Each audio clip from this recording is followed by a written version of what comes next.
Germany বন শহর থেকে আপনাদের সঙ্গে আছে আমি খালেদ মহিউদ্দিন। অনেকগুলো বিষয় নিয়ে এখন কথা হচ্ছে, কোটা সংস্কারকারীদের আন্দোলন এবং তার পরবর্তী বাংলাদেশের পরিস্থিতি নিয়ে, এবং অনেক রকম হিসাবে অনেক ধরনের হিসাব আছে, কিন্তু অন্তত 200 জনের বেশি মানুষ যে মারা গেছেন তাতে আর কারো কোনো দ্বিমত নেই। কারো হিসাবে এই সংখ্যাটি তার কয়েক গুণ পর্যন্ত হতে পারে।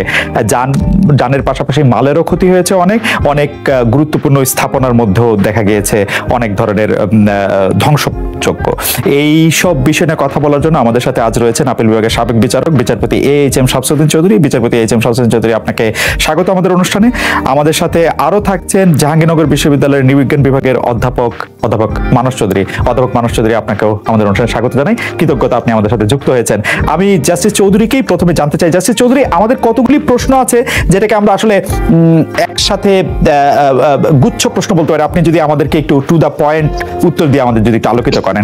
কোটা সংস্কার আন্দোলনটা যে কারণে শুরু হয়েছিল, অর্থাৎ কোটা সংস্কার করা, মুক্তিযুদ্ধের কোটা 30%, নারী কোটা 10%, জেলা কোটা 10% এবং অন্যান্য কোটা 6%, 56% কোটা না রাখা, এই বিষয়ে কি, বা এটা সংস্কার করা, এই বিষয়ে কি আপনি প্রধানমন্ত্রী শেখ হাসিনার অবস্থানের কোনো পরিবর্তন দেখেছেন? মানে আমি ছোট্ট টাইমলাইন বলি, 10 জুলাই থেকে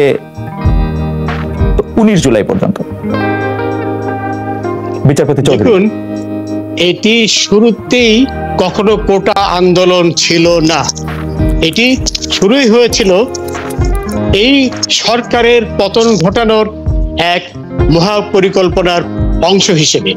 কারণ এই তথাকথিত কোটা আন্দোলনকারীরা যা চাচ্ছিল এবং চাচ্ছে, সেটি তো সরকারেরও চাওয়া ছিল সবসময়।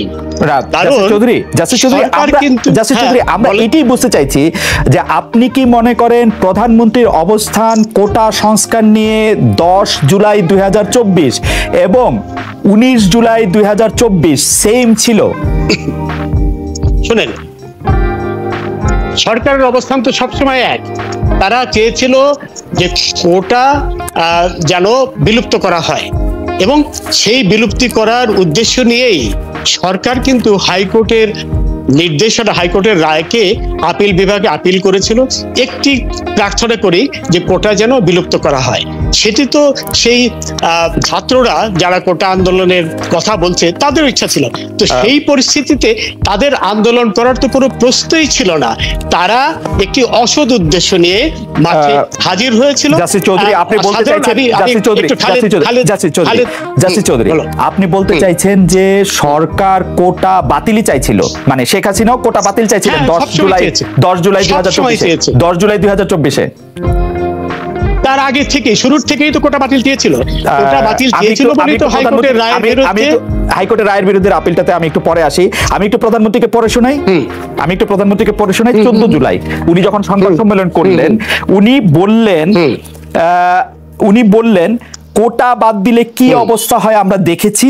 ফরেন সার্ভিসে মাত্র 2 জন মেয়ে এবং পুলিশ সার্ভিসে 4 জন মেয়ে সুযোগ পেয়েছে। তখন তারা বলেছিল নারী কোটা চাই না, মেধা দিয়ে চাকরি পাবে। সে কি মেধা দিয়ে চাকরি পেয়েছে? বিশেষ পরীক্ষা দিয়েছে। এবং তিনি বলেছিলেন কোটা মুক্তিযোদ্ধাদের নাতিদের জন্য থাকবে নাকি রাজাকারের নাতিদের জন্য থাকবে। এটা কি মনে করায় দেয় যে উনিও চেয়েছিলেন কোটা প্রথা বাতিল? শোনেন, আমরা তো উনি কি বলেছেন সেটা পাশে রাখেন, কিন্তু ঘটনা হলো এই যে সরকার তো আপিল করেছিল হাইকোর্টের রায়ের বিরুদ্ধে। হাইকোর্ট বলেছিল কোটা থাকবে, এবং সেই রায়কে চ্যালেঞ্জ করে সরকারই তো আপিল করলো আপিল বিভাগে, এবং ছাত্রদেরকে বলেছিল যে এইটি আপিল বিভাগের একান্ত সিদ্ধান্ত, এখানে সরকারের কিছুই করার নেই। খালেদ, তুমি বলেই বলছি, তোমাকে সবসময় তুমি বলি, তুমি তো খুব ভালো করেই জানো দেশ তো সংবিধান দ্বারা পরিচালিত হয়। সেই অবস্থায় যখন আপিল বিভাগে মামলাটি বিবেচনাধীন, তখন তো শুধু বিচারকই না, সর্বোচ্চ আদালতের আপনি জুরিস্টও বটে, কিন্তু আপনি কি সত্যি এটি বলছেন যে সরকার এটি চেয়েছিল? সরকার আপিল করেছে। সরকার না চাইলে সরকার অ্যাটর্নি জেনারেলকে এই ব্রিফই দেয় নাই যে কোটা বাতিলের পক্ষে গিয়ে কথা বলো। এই ব্রিফ দিয়েছে আন্দোলন শেষ হওয়ার পরে 18 আগস্টের পরে। প্লিজ তুমি পিটিশনটা দেখো। পিটিশনের অ্যাটর্নি জেনারেল সর্বোচ্চ আইন কর্মকর্তা গেছিল, সেখানে কোনো ডেপুটি অ্যাটর্নি জেনারেল বা অতিরিক্ত অ্যাটর্নি জেনারেল যায়নি। সেখানে আপিল করেছিল আপিল করেছিল সেই হাইকোর্টের রায়, অর্থাৎ কোটা বাদ করার প্রার্থনা নিয়ে আপিল করেছিল। তো এই যে এই ঘটনার পর তো এই ব্যাপারে আর দ্বিমত পোষণের কোনো অবকাশই থাকে না। সরকার চেয়েছিল এই কোটা বাদ করতে, কিন্তু এই সাধারণ ছাত্ররা তো এটা বুঝতে পারেনি। সাধারণ ছাত্রদের বোঝানো উচিত ছিল যে এটি সরকারের হাতে নয়, এটি আপিল বিভাগের হাতে। কারণ সাধারণ ছাত্রকে নয়, অনেক জ্ঞানী গুণী লোকও কিন্তু জানে না যে সরকার আর সুপ্রিম কোর্ট সম্পূর্ণ আলাদা দুটি সত্তা। সুপ্রিম কোর্ট সরকারের অংশ নয় এবং সুপ্রিম কোর্টের বিচারপতিরাও সরকারের কর্মকর্তা নয়। এই জিনিসগুলো বোঝানো হয়নি, তাদের বোঝানো হয়েছিল। আপনি এটি বলছেন প্রধানমন্ত্রী 14 জুলাই বলেছিলেন যে আদালতের নির্দেশ অনুযায়ী আমার কার কিছু করার নাই। পরে দেখা গেল যে অনেক কিছু করার আছে। 18 জুলাই অ্যাটর্নি জেনারেলকে বলা হলো যে স্পেশালি ছুটির দিনে এসে এগিয়ে নিতে। আমি বলি আইনমন্ত্রী আনিসুল হক সাংবাদিকদের বললেন কবে? 18 জুলাই বললেন। শোনো খালেদ, না যেদিনে না তার আগে তো হাইকোর্টের রায়ের কপি না পাওয়া পর্যন্ত তো সেই সুযোগ ছিল। হাইকোর্টের রায় পাওয়া গেল 14 জুলাই পেয়েছে। না 14 জুলাই পাওয়ার পরেই ইমিডিয়েটলি তারা এগিয়ে নিয়েছে। কিন্তু ইমিডিয়েটলি না, 18 জুলাই নিয়েছে জাস্টিস চৌধুরী, 18 জুলাই এগিয়ে নিয়েছে। আগে 18 জুলাই আগিয়ে নিয়েছে। যখন এটি তো একটা প্রক্রিয়ার ব্যাপার। হাইকোর্টের রায় পেল, সেটি জমা দিল, সেখানে তারা লিভ টু অ্যাপিল অ্যাপ্লিকেশন করছিল। এটি একটি প্রক্রিয়ার ব্যাপার, কিন্তু তারা তো আর আপিল বিভাগের রায় তো আর খণ্ডন করেনি বা করতে পারে না। খণ্ডন করলে তো তারা আদালত অবমাননার দায়ে অভিযুক্ত হতো, যে প্রধানমন্ত্রী রায় দেওয়ার আগে রায়টি হয়েছে 21 জুলাই। প্রধানমন্ত্রী 17 জুলাই জাতির উদ্দেশ্যে ভাষণে কি করে বললেন যে তোমাদের রায় পছন্দ হবে তোমাদের? How could she no? না না, আশা করি পছন্দ হবে এই কথা বলেছে। এখানে কথা হলো, হ্যাঁ বলেছে যে তোমার রায় পছন্দ। প্রধানমন্ত্রী তো আর হাইকোর্ট সুপ্রিম কোর্ট পরিচালনা করে না, তাই না? কথা হলো এই কথা তো মনে হচ্ছে যে না মোটেও প্রধানমন্ত্রী ওই ধরনের কোনো কথাই বলেনি। এইভাবে টুইস্ট করা তো ঠিক না। শোনো, এইখানে কথাটা হলো যে সরকারকে তো অপেক্ষা করতে হয়েছে যে সুপ্রিম কোর্ট কি বলে। এর বাইরে তো কিছু করার ছিল না। এর বাইরে করা মানে সংবিধানকে কি করে দেওয়া, এটা একটা বিদ্রোহের মতো। সংবিধানের বাইরে কিছু করা। জাস্টিস চৌধুরী, আপনি প্রধানমন্ত্রীর কথা শুনবেন না, আপনি কিন্তু আইনমন্ত্রীর কথা শুনবেন। আইনমন্ত্রীটা তো আমি দেখবো ডকুমেন্ট। প্রধানমন্ত্রী কি বলেছে সেটা তো না, আমি দেখবো ডকুমেন্ট। অ্যাটর্নি জেনারেল ব্রিফ ছিল না এই মামলাটি পরিচালনা করার ব্যাপারে। ব্রিফ ছিল না, অ্যাটর্নি জেনারেলের ব্রিফ ছিল কোটা রাখার পক্ষে। Attorney general, listen Khaled, don't confuse things, বুঝছো? অ্যাটর্নি জেনারেল যে পিটিশনটা করেছে সেই পিটিশনের কপি আমি দেখেছি। সেই পিটিশনে তারা চেয়েছে যে হাইকোর্টের রায় বাতিল করা হোক, এবং সেটি কিন্তু সেটাই ছিল তাদের পিটিশনের কথা যখন লিভ টু অ্যাপিল করলো। সেই একদম শুরুর থেকেই, এবং অ্যাটর্নি জেনারেল বারবার বলছিল যে এইটাই নিয়েই আমরা অ্যাপিলের ডিভিশনে যাচ্ছি। আইনমন্ত্রীও বলেছে এটা নিয়ে। আমি তো ডকুমেন্টের কথা বলবো। ডকুমেন্ট বলছে যে সরকার প্রথম থেকেই, এবং ইনফ্যাক্ট এই মুখের কথা আপনি গুরুত্ব দিবেন না। শেখ হাসিনার মুখের কথা আমি সেখানে যাচ্ছি না, যাওয়ার কোনো সুযোগও নেই। আমি দেখবো ডকুমেন্ট কি বলে।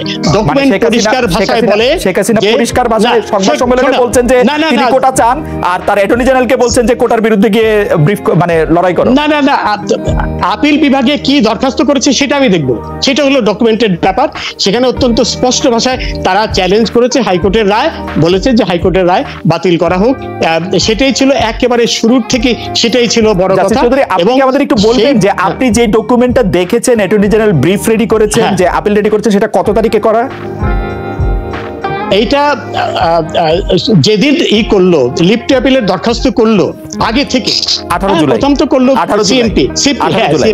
18 জুলাই করলো সিএমপি করলো না, তারও আগে সিএমপি যেদিন করলো সেদিন 14 জুলাই আগে তো 14 জুলাই আগে তো সিএমপি করা সম্ভব না। 14 জুলাই রায়ের সার্টিফিকেট আপনি পাইলেন না, শোনো খালেদ, আপিল কেন করলো? যদি এইটাই হয় তাহলে তো হাইকোর্ট আপিল করলো, কারণ আপিল করার প্রয়োজন ছিল না। চাপে পড়ে আপিল করতো না তো। না চাপে পড়ে আপিল, এই চাপ সৃষ্টি হওয়ার অনেক আগেই আপিল করেছে সরকার। আপিল করার তো একটা সময় থাকে, সেই সময়সীমার মধ্যে তখন কিন্তু এইসব সৃষ্টি হয়নি। এইসব শোনো, অত্যন্ত স্পষ্ট যে একটি কুচক্রী মহল, যে 71-এর পরাজিত অপশক্তি বিএনপি, শিবির, জামাত, এরা মিলে এই ঘটনাটি ঘটিয়েছে, এই পরিস্থিতি সৃষ্টি করেছে একই উদ্দেশ্যে সরকার পতনের কারণ ঘটানোর জন্য, যেটি তারা গত বছর অক্টোবরে জাসির চৌধুরী আমরা আবার আপনার কাছে আসবো। আমরা গত কয়েকদিন ধরে আপনার কথা শুনতে পাচ্ছি, আমরা শুনছি আপনার সুচিন্তিত মতামত। আমি শুধু এইটি জানতে চাইবো যে জাসির চৌধুরী, আপনি কি আমাকে একটু বলবেন যে 1 জুলাই থেকে নিয়মতান্ত্রিক ভাবে এই আন্দোলন তারা করছে, ঠিক কবে থেকে জামাত বিএনপি এই কোটা আন্দোলনকারীদের নিয়মতান্ত্রিক ভাবে এই আন্দোলন কখনো নিয়মতান্ত্রিক ভাবে হয়নি। রাস্তা বন্ধ করে দেওয়া এটিকে তুমি নিয়মতান্ত্রিক আন্দোলন বলতে পারো না। সমস্ত যানবাহন বন্ধ করে দেওয়া, রেল আন্দোলন তো রাস্তা বন্ধ করে আন্দোলন সেটা নিয়মতান্ত্রিক আন্দোলন।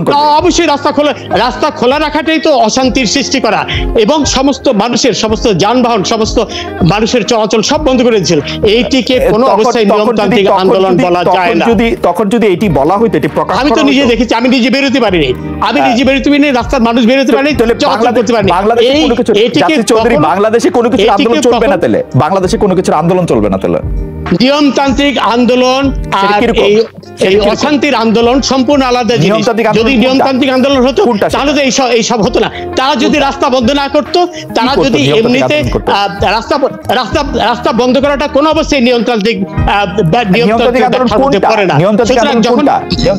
নিয়মতান্ত্রিক আন্দোলন হলো দাবি উচ্চারণ করা, এবং সেটি শান্তিপূর্ণ ভাবে, রাস্তা বন্ধ করে নয়, রেল বন্ধ করা, এগুলাকে কোনো অবস্থায় নিয়মতান্ত্রিক বলা যায় না। এবং সেই অবস্থায় পুলিশও অনেক ধৈর্যের পরিচয় দিয়েছে। পুলিশ, কারণ প্রত্যেকের আমার অধিকার ছিল, অন্য সবার অধিকার ছিল চলাচল করার, সেই অধিকার যখন খণ্ডন করা হলো, তাকে আর কোনো অবস্থায় নিয়মতান্ত্রিক আন্দোলন বলা যায় না। এটি নিয়মতান্ত্রিক কোনোদিনই ছিল না। জাসির চৌধুরী, আমরা আবার একটু আসবো আপনার কাছে, আমরা একটু প্রফেসর চৌধুরীর কাছে যাই। প্রফেসর মানস চৌধুরী, নিয়মতান্ত্রিক আন্দোলন করা উচিত ছিল, জাসির চৌধুরী এটি বলছেন। আমাদের প্রশ্নটা একটু বিস্তৃত, আমরা এটি প্রশ্ন করতে চাই। আমরা বেশিরভাগ সময় দেখি যে অনেক সময় দেখেছি যে অন্য বিষয়ে আন্দোলনের মধ্যে একটা রাজনৈতিক চাহিদা বা চাওয়া ঢুকে যায়। এই ক্ষেত্রে যেমন শেখ হাসিনার পদত্যাগ করা বা এই সরকারকে চলে যেতে বলা, এটিকে আপনি যৌক্তিক মনে করেন কিনা? এবং জাসির চৌধুরীর বক্তব্যের প্রেক্ষিত আপনি কিছু আসলে আমরা আপনার কাছে একটু শুনতে চাই। নিয়মতান্ত্রিক আন্দোলনের কথা উনি বলছেন। ধন্যবাদ খালেদ। জি জি সরি জি প্রফেসর চৌধুরী, ধন্যবাদ খালেদ। প্রথম